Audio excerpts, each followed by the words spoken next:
All right, mic check. Test one, two, three. Welcome, YouTubers, to another episode of We Don't Miss. I'm really excited about this one just because we're getting back to the basics. We're getting back to the roots of what I love to talk about, which is fitness.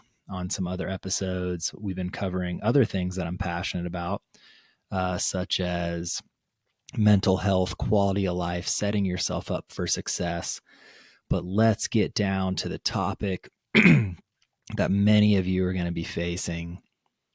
And if you're not facing these issues, if you're already slaying it in the gym, this is for you too, because this might recalibrate, rebalance, and make you take another look at what you're doing in the gym. Because I guarantee you this, if you think you are amazing in the gym, there's only a small percentage of the population that are doing this for more than a hobby. They're actually up on stage competing and hiring individuals to help them maximize their nutrition and maximize every second in the gym. And while I consider myself very savvy at gym knowledge, fitness knowledge, and nutrition knowledge, not just because it's in my head, but because I've gone out and got the certifications that say so, whether you value those or not. And I'll speak to that in a minute. Spoiler alert, some of them are not that valuable. Let's talk about individuals that are already in the gym, because this is applicable to everybody, individuals that are in the gym already and people that are about to embark on a new mission starting in the New Year's time frame of working out. Let me tell you why I love the gym, and let me tell you why you need to love it too. The gym and fitness is the great equalizer. And here is why. Because in today's society, you can be whoever you want on social media. You can post pictures and write descriptions of those pictures to craft a narrative that your life is amazing and you're successful and awesome. And I hope that you are. However, I think we know that most people are only posting the highs and not the lows on social media. And that's fine. I do the same thing. Look, I cannot stress enough that everything I'm talking about in these videos, when I say you, what I'm really saying is me. I do all these things as well. But the gym is the great equalizer, and here's why. Because outside of the gym, when you're talking about fitness and nutrition, it is blatantly obvious to you or me or the individual you're speaking to if they're actually following through with what they're speaking about. If you're not in the gym at all and don't care about the gym, fine. It's not your thing. Maybe you're into something else. But I've come across so many people that are on their high horse talking about this fitness program or this diet or this new gym equipment they just bought or this new bike that they're going to cycle on, or they just got, whatever piece of fitness equipment, Peloton. I'm not dogging on Peloton. They just got a basic treadmill, a Concept 2 rower, whatever. And they're all in it because they've done a ton of research before they bought that product. And let's just take a Peloton, for instance, or let's just say, because I don't want to dog on Peloton, let's just say a bike, an indoor bike that they're riding. And it's like, my indoor bike tracks my calories and my wattage and my heart rate. And I got these kind of shoes that give me this ankle stability, that give me maximum thrust for each stroke, each revolution that I do, and this and that and this.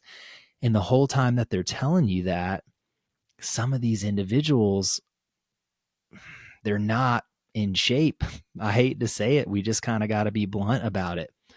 People are just talking and talking about fitness and being healthy and leading a healthy lifestyle, but you look at them and you're like, where are the results, bro? Where are the results? And this is why the gym is the great equalizer, because unlike social media, where you can be whomever you want to be or unlike the workplace where you can give a presentation or be a certain individual because of the title you have, and people just have to entrust, well, they have that title because they must have a lot of knowledge. The thing about the gym is it doesn't matter how much you talk. When I look at you, I can tell if you're putting in the work, and you can tell if they're putting in the work, and other people can tell if you're putting in the work. It's just blatantly obvious and transparent if people are living what they're speaking. And that's why I love the gym, because there's no shortcuts. Now, caveat, there are shortcuts, obviously, when you talk about performance enhancing drugs and steroids and things of that nature. But let me tell you this, if you're not well read up on those types of things, if you think that you can take steroids and you got the best steroids that were ever made, and I don't know a lot about steroids, so I can't talk about really how they're made, but let's just say you got the ultimate, like the ultimate steroids, the stuff that's putting Mr. Olympia on the stage, because they openly admit that they do steroids, and that's fine. That's the game. They're massive. But here's the thing, you can't get there on steroids alone. If you think that you can just take steroids and live a normal life and eat whatever you want and go to the gym and knock out your back and buys, chest and tries, and shoulders and calves split 4 or 5 days a week, and you're going to be up on stage, you are sadly mistaken. So, I'm not saying that I support or promote performance enhancing drugs or steroids, but what I'm telling you are the facts. And the facts are that let's take baby steps here. So you have natty, natural bodybuilding, natural working out, which most of us do. And then you have regular nutrition to support that natural bodybuilding, that natural fitness, whatever it is you're doing. Then you have legal supplementation that you get from your local supplement store or online. So you're taking creatine, protein, glutamine, BCAAs, vitamins, whatever your flavor is, whatever works best for your body. And then only after you have all of those things on point, only after you have all those things, that's when the other stuff kicks in. The performance enhancing drugs, the testosterone replacement therapy, TRT, and then eventually getting up to steroids. But you can't jump from step 1 to step 6 and just be like, well, I'm going to skip everything in the middle. It literally does not work that way. So while I'm not condoning the use of PEDs or steroids, what I'm telling you is that there still is no easy fix, because in order to get to the point where you can use these things that people, it's a taboo topic, or, people look down on steroids, you can't just take them and be that guy or that girl. So that, once again, case in point, is the great equalizer, which is the gym. So let's talk about working out. Do you know how to actually work out? Really ask yourself that question. If you're watching this right now and you're like, yes, I know how to work out, I actually know more than you do. Me, you know more than I do. Maybe you do. That's awesome. I want to learn from you. I want to learn from everybody that knows more than me. And I think that's great. But what I think is really going on, and what I know is going on, because I'm in the gym 6 days a week minimum, people think that they know how to work out, but they don't. Because when you go in the gym and see people using basic machines, I could name a whole bunch. Lat pull down is just one that comes to mind. Bench press, squats, deadlifts. These are lifts that have a specific movement pattern that are going to maximize efficiency, efficacy, and muscle atrophy, which eventually leads to muscle growth. And what I see is people going to the gym and doing stuff like this, which is newbies going in the gym and they're like, I don't really know a whole lot. I'm not going to just work a specific muscle. So I'm going to do a full body workout today. So they pick whatever machine, whatever free weights they want to choose, and they do 3 sets of 10 of bench press. They do a set of pull-ups or something for back, some rows or some lat pull down, and then they hit some leg press, and then they do some shoulder press, and then maybe do 15 minutes of cardio. So did they hit their full body? They absolutely did. But here's the problem, and this is what I'm trying to tell you. What I'm trying to tell you is that the time that you're in the gym can be spent multiple ways on a spectrum of you're in the gym for a long time and you're literally achieving nothing, to where you're in the gym for a short period of time and you're just achieving a whole bunch. And let me tell you this, hitting one exercise for one body part for 3 sets of 10 at 50 to 70% of your 1 or 3 rep max, and then moving to another body part, is not stimulating your body enough to A, cause growth, B, result in fat loss, and C, build resilience in your central nervous system to make you a beast in the gym. Now, am I saying full body workouts are bad? Absolutely not. Because like I mentioned before, like I like CrossFit, and CrossFit is considered a full body workout. But you have to remember, in CrossFit, most of the exercises are compound lifts that are taxing the Jesus out of the central nervous system. And so you're getting a lot of bang for your buck in a short amount of time. So ask yourself the question, what am I doing when I'm actually in the gym? And how do you even know? Like, the only way that you really know, and the best proof is when you look in the mirror, are you satisfied with the results? And the answer most of the time is no, I'm not satisfied with the results. I can't tell you how many times I've heard people say, I've been doing this. I've been running on the treadmill forever. I've been doing core forever. I've been working on this one specific muscle group that's just lagging behind forever, and there's no changes being made. That is the proof. You don't need to read 100 online articles. You don't need to read 100 magazines. You don't need to buy a self-help / fitness program for $1 zillion to solidify what you already know. It's not working. And the reason it's not working is because you're probably not working out correctly. And that's why I said this is for everybody. So if you've been working out for 1 year, 2 years, 3 years, 5 years, and you haven't seen massive growth in that amount of time, and I don't mean growth like getting big, I mean growth in the trajectory that you want to go, whether it's weight loss, whether it's weight gain, whether it's cardiovascular endurance, then your program isn't working. That's what I'm telling you.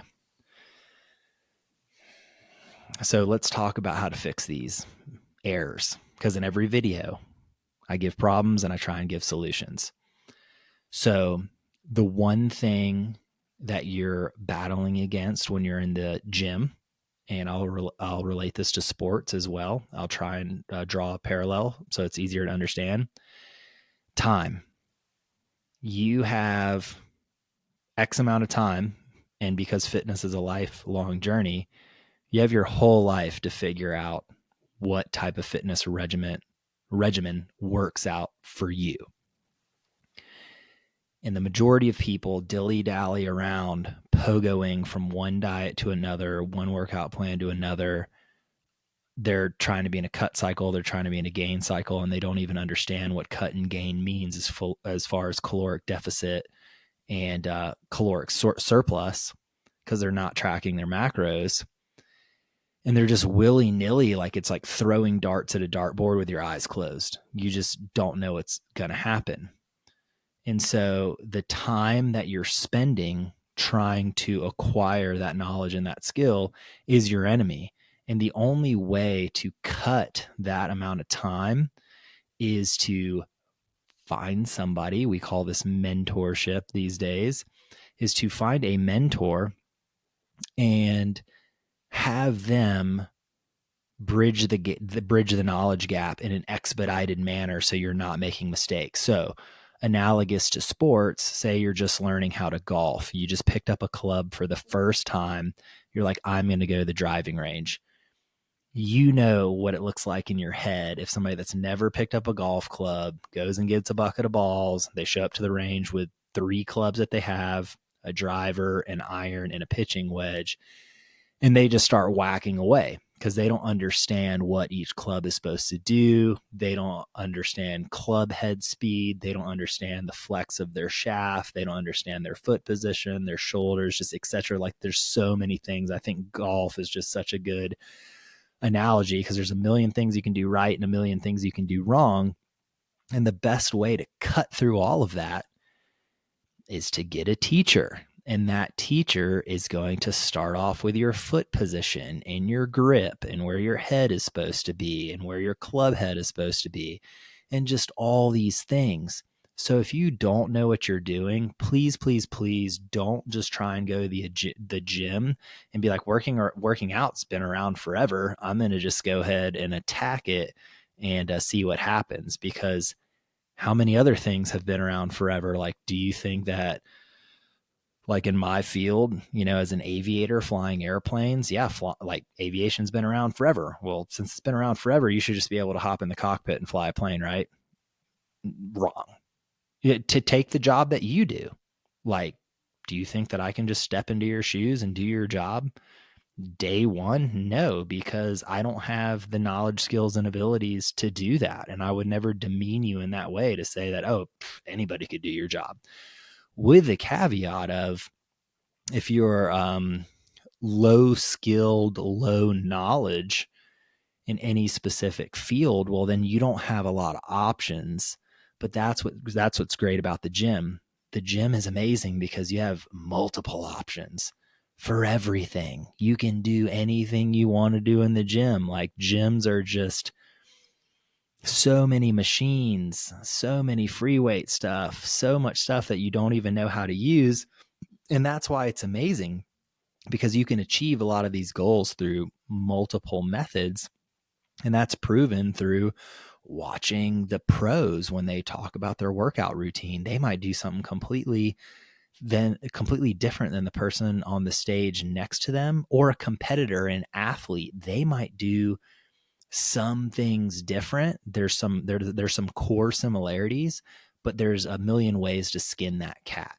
So what I'm telling you is, everybody's got a friend that's into fitness, and it's that friend that when you're going out to the bar having a good time on the weekend, they're like, "Now I'm going to the gym, or I got this triathlon tomorrow, or I'm training for this, or I'm hiking tomorrow, or I'm doing this activity." Target that person and start picking their brain. You don't even need to pick their brain. Like, the easiest method is just the parroting method. A parrot, you say something and it goes, says the same thing. Just be like, hey, can I just go to the gym with you and follow you around? You will naturally pick up on good habits and good techniques from somebody that's been in the gym for quite some time. I'm looking at my notes here. There are no shortcuts. Spoiler alert. Back to the great equalizer thing. We already talked about PEDs and steroids a little bit, and I'm not even going to get on a rant on that, because I'm not even in that world, so I can't even speak about it. And like I've already mentioned, to even be in that world, you already have to be elite in that sport, because it is a sport. And I would like to be on the stage one day just to see what I have, but I don't intend to compete on that level for a long period of time. So I have no desire, aspirations to get into that world to figure out what it takes to get there. So let's just talk to the masses here and talk about generally being in the gym. There is literally no shortcut to going in the gym. So this is what I want you to do when I'm talking about shortcuts. When you go in the gym, everybody hacks their clock, they hack their watch. Hey, I'm going to work out for an hour. They hack their Apple Watch or their what's the other wrist stuff that they have out there? Can't remember the name of it right now. A Whoop band, a Fitbit, if those are still around. But here's the thing that I see people doing. People start that timer and then they start working out and they're taking like 3 minutes in between sets, or they're drinking water, or they're going to the bathroom, or they're on their phone, or they're picking the right type of music. Do yourself a favor just to calibrate one time, and every time that you're not actually working out or doing an actual like 1 minute or a minute and a half in between sets, if you're screwing around, stop your watch and then start it again when you start working out. You need to be in the gym actually working for 45 minutes to an hour. So do yourself a favor and really assess how much work you're doing. And to make another analogy, this is like work, right? If you are a salary employee, you know you're going to get paid their same salary, whatever work you're actually putting in. So you might be behind your computer, and why people just think you're just, crushing spreadsheets. You got ESPN up, or you got Auto Trader up looking at cars, or you're on Facebook, or you're looking at what tickets are available for this weekend, or planning the next vacation. Like, you're not really working, and only you know that. You have to be honest with yourself. How much work are you actually putting in the gym? And I want to close with this. So we've talked about, do you really know how to work out? We've talked about finding a mentor in the form of a personal trainer and a coach. And I said that I'd hit on this real quick. And I'm just going to do it very quickly. Personal trainers are apples and oranges. You can't even compare the two. If you're looking for a personal trainer, the gym that I currently go to, because I just got out of the military, so I'm not on base much anymore, I just go to a community gym. The personal trainers that are in there, I would never train with them. And for the reason that I told you already, because when I look at these personal trainers, straight up, I'm like, I don't want to look like you. Like, why would I take advice from somebody that looks worse than I do in my worst condition, and you think you're going to train me? There might be some caveats to this, that maybe if you're like an old school bodybuilder and you're now like 50 or 60 and you got like developed a little beer gut just because you're old and you're like out of the sport, but you're still a great coach. Yeah, I mean, absolutely. Like, there's pitching coaches and quarterback coaches that are like not pitchers and quarterbacks, but they probably used to be, or they have some kind of corporate knowledge of it, but they just can't throw the ball 90 miles an hour.